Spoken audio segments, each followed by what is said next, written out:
சிந்து பைரவி சீரியல்ல டுடே எபிசோட்ல நம்ம சிவாவும் ஆறுமுகமும் ஒரு வழியா நம்ம சேதுவை கண்டுபிடிச்சு போலீஸ் ஸ்டேஷன்ல ஒப்படைச்சாகணும் அப்படின்னு சொல்லிக்கிட்டு அங்கிருந்து கூட்டிட்டு போறாங்க.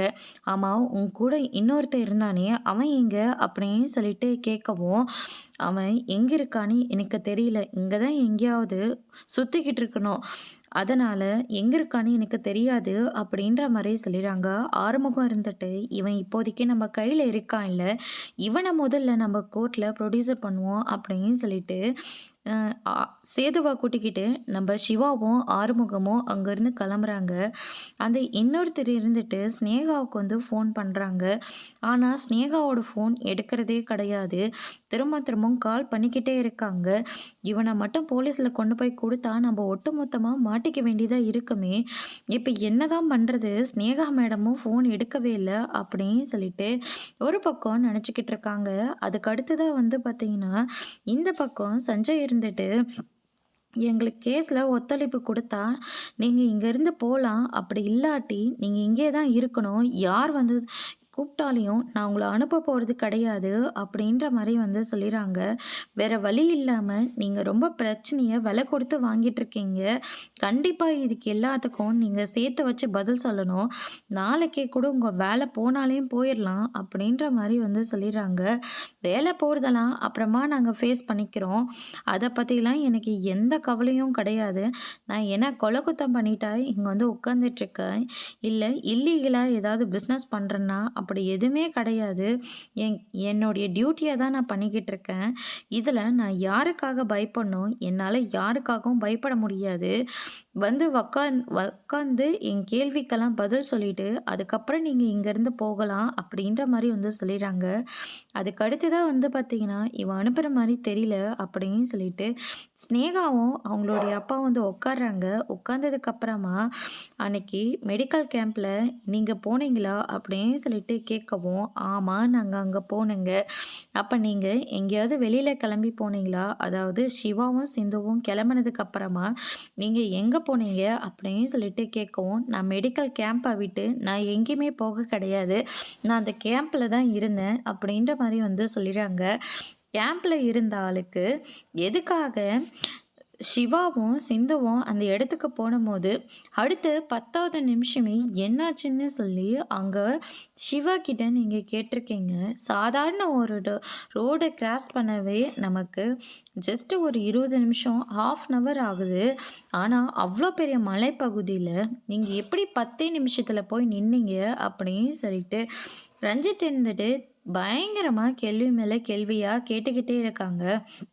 அதுக்கு அடுத்ததா, டாடி இவர் ரொம்பவே கேள்வி கேட்குறாரு. இங்க பாருங்க டாடி, என்னாலலாம் இந்த ஆள் கேட்குற கேள்விக்கெல்லாம் எந்த பதிலும் சொல்ல முடியாது. நான் சொல்லவும் போறதும் கிடையாது அப்படின்ற மாரி சொல்லிட்டு அங்கேருந்து எந்திரிச்சு போக பார்க்குறாங்க. அதுக்கு அடுத்ததா சஞ்சய் பயங்கரமா சத்தம் போடுறாங்க. என்ன மீறி உங்களால இங்கேருந்து போக முடியாது. உட்காந்து பதில் சொல்றதா இருந்தா சொல்லலாம். அப்படி இல்லாட்டி நீங்க இங்கே தான் இருக்கணும் அப்படின்ற மாரி சொல்லிறாங்க. வேற வழி இல்லாம இங்க பாருங்க, அவங்க லீவ் கேட்டாங்க.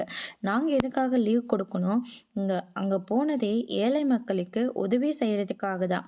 அதை விட்டுட்டு ஒய்ஃப் கூட என்ஜாய் பண்றேன்னு சொல்லி அவங்க ஒய்ஃபை கூட்டிட்டு போறதா சொன்னா, அது எப்படி என்னால அலோவ் பண்ண முடியும்? அதனால தான் நான் முடியாதுன்னு நான் சொன்னேன். மற்றபடி எனக்கும் இதுக்கும் எந்த சம்மந்தமும் கிடையாது அப்படின்னு சொல்லிட்டு ஸ்னேகா சொல்லிக்கிட்டு இருக்காங்க. அதுக்கு அடுத்தது பார்த்தீங்கன்னா, சரி நீங்க எப்படி அடுத்த நிமிஷமே நீங்க அங்க போனீங்க? யார் சொல்லி போனீங்க? அப்படின்னு சொல்லிட்டு கேட்குறாங்க.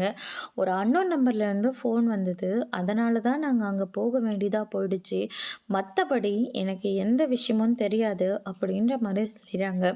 அந்த அன்னோன் நம்பருக்கு எப்படி உங்களோட நம்பர் கிடைச்சது? அப்படின்னு சொல்லிட்டு கேட்கவும், ஸ்நேகா இருந்துட்டு யோசிக்க ஆரம்பிக்கிறாங்க. இங்க பாருங்க, எங்களோட போஸ்டர் அங்க எல்லாமே ஒட்டியிருக்கும். அதில் என்னோட நம்பரை தான் கொடுத்துருக்கேன். மெடிக்கல் கேம்ப்லேருந்து இப்படி அவங்க ஒய்ஃப் கீழே விழுந்துட்டாங்க, அவர் தான் தள்ளி விட்டார் அப்படின்னு சொல்லிட்டு எனக்கு ஃபோன் வந்தது. அதை வச்சு தான் சிவா தான் தள்ளி விட்டாங்கன்னு நாங்களும் சொன்னோம்.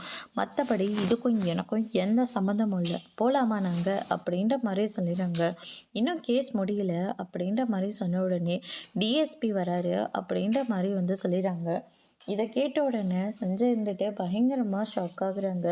தேவராஜ் இருந்துட்டு நாங்க வரும்போதே ஆல்ரெடி எங்களுடைய டிரைவர் கிட்ட சொல்லிட்டு தான் வந்தோம். நாங்க வரதுக்கு கொஞ்சம் லேட் ஆனா கூட எஸ்பிக்கு ஃபோன் பண்ணி சொல்லிடுங்க அப்படின்னு சொல்லிட்டு தான் நாங்க இங்க வந்தோம். உங்களால இதிலிருந்து தப்பிக்கவே முடியாது அப்படின்ற மாரி வந்து சொல்லிக்கிட்டு இருக்காங்க. வரட்டும். இப்ப நான் பயப்படுறேனா? இல்ல. சாதாரணமா தான் இருக்கேன். இங்க பாருங்க, நான் எந்த தப்பும் பண்ணல. எனக்கு குடுத்த கேஸ நான் விசாரிச்சுட்ருக்கேன். யாரா இருந்தாலும் நான் விசாரிக்க தான் செய்வேன். அப்படின்ற மாரி வந்து சொல்லிறாங்க. அதுக்கு அடுத்ததா வந்து பார்த்தீங்கன்னா, மாருதி வந்து ஃபோன் பண்ணிக்கிட்டே இருக்காங்க.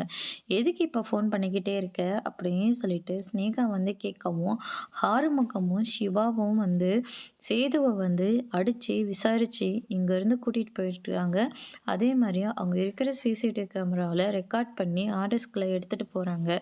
அது எப்படியாவது நீங்க கைப்பற்றினா மட்டும் தான் நம்ம இந்த கேஸ்லேருந்து தப்பிக்க முடியும். இல்லாட்டி நீங்க தான் இது எல்லாத்துக்கும் காரணம்னு எல்லாருக்குமே ப்ரூஃபோட தெரிஞ்சிரும் அப்படின்ற மாரி வந்து சொல்லிடுறாங்க. அதுக்கு அடுத்து தான் இந்த பக்கம் நம்ம ஸ்னேகா இருந்துட்டு இதுலேருந்து நம்ம எப்படியாவது தப்பிக்கணுமே. சிவாவும், ஆறுமுகமும் சேதுவ கூட்டிக்கிட்டு இங்க வரவே கூடாது. அப்படியே வந்தாலையும் அவங்க 2 அந்த ஆர்டர்ஸ்க்கும் சேதுவும் அவங்க கூட இருக்கக்கூடாது. என்ன பண்ணலான்னு சொல்லிட்டு ஒரு பக்கம் யோசிக்கிறாங்க. எஸ்பி இருந்துட்டு சஞ்சய் பண்ண தப்புக்கு நான் உங்ககிட்ட மன்னிப்பு கேட்டுக்கிறேன். அதே மாரி எங்களுடைய ஃபோன அவங்க பிடுங்கி வச்சிருக்காங்க. அதையும் குடுத்துருங்க அப்படின்ற மாரி கேட்குறாங்க. என்ன சஞ்சய் இதெல்லாம் அப்படின்னு சொல்லிட்டு கேட்கவும், சார் என்னுடைய டியூட்டியை தான் நான் செஞ்சேன். இனிமே இந்த கேஸை நீங்கள் எடுக்கவே கூடாது. நீங்கள் சிவாக்கு ஃபேவராக தான் இந்த கேஸை நீங்கள் கொண்டு போகிறீங்க. அதனால் உங்களை இந்த கேஸை விட்டு டிஸ்மிஸ் பண்ணுறேன். உங்களுக்கு வேற ஒரு கேஸ் இருக்குது. அதே மாதிரி இந்த கேஸை ராமச்சந்திரன் தான் நடத்த போகிறாரு.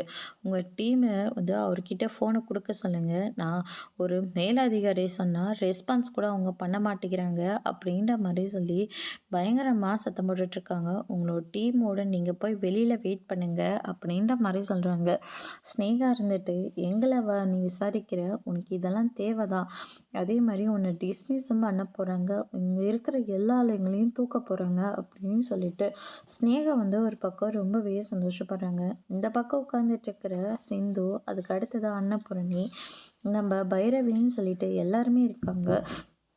சஞ்சயை இந்த கேஸ்ல இருந்து வெளியில் நீக்கினாக்க கண்டிப்பாக வேற ஒருத்தர் வந்தாக்க அந்த ஸ்னேகா இதிலிருந்து தப்பிச்சு போயிடுவா. அதனால் சஞ்சய் இந்த கேஸ் இருந்து வெளியில் போகவே கூடாது அப்படின்னு சொல்லிட்டு பேசிக்கிட்டு இருக்காங்க. நம்ம எஸ்பி கிட்ட பேசி பார்க்கலாமான்னு சொல்லிட்டு கேட்ட உடனே இந்த எஸ்பிக்கு தேவராஜை நல்லா தெரிஞ்சிருக்கு. அதனால தான் அவங்க பக்கம் சப்போர்ட் பண்ணி நம்மளை சேர்த்துக்க மாட்டேங்கிறாங்க அப்படின்னு சொல்லிட்டு பைரவி வந்து சொல்லிக்கிட்டு இருக்காங்க. இந்த பக்கம் சஞ்சய் இருந்துட்டு என்ன பண்ணுறதுன்னு தெரியாமல் ஒரு பக்கம் இருக்காங்க. அதுக்கு அடுத்ததாக ஸ்னேகா இருந்துட்டு சிவா வந்து கூட்டிக்கிட்டு வந்துட்டா நம்மளை பற்றின எல்லா விஷயமும் எல்லாருக்கும் தெரிஞ்சு போயிடும். இதிலேருந்து நம்ம தப்பிச்சு ஆகணும்னு சொல்லிட்டு ஒரு பக்கம் பிளான் போடுறாங்க. அதோட இன்னைக்கான எபிசோட் முடிச்சிருக்காங்க. இனி சிந்து பைரவி சீரியல்ல அடுத்தடுத்து என்னெல்லாம் நடக்க போகுதுன்றதை வெயிட் பண்ணி பார்க்கலாம். தேங்க்யூ.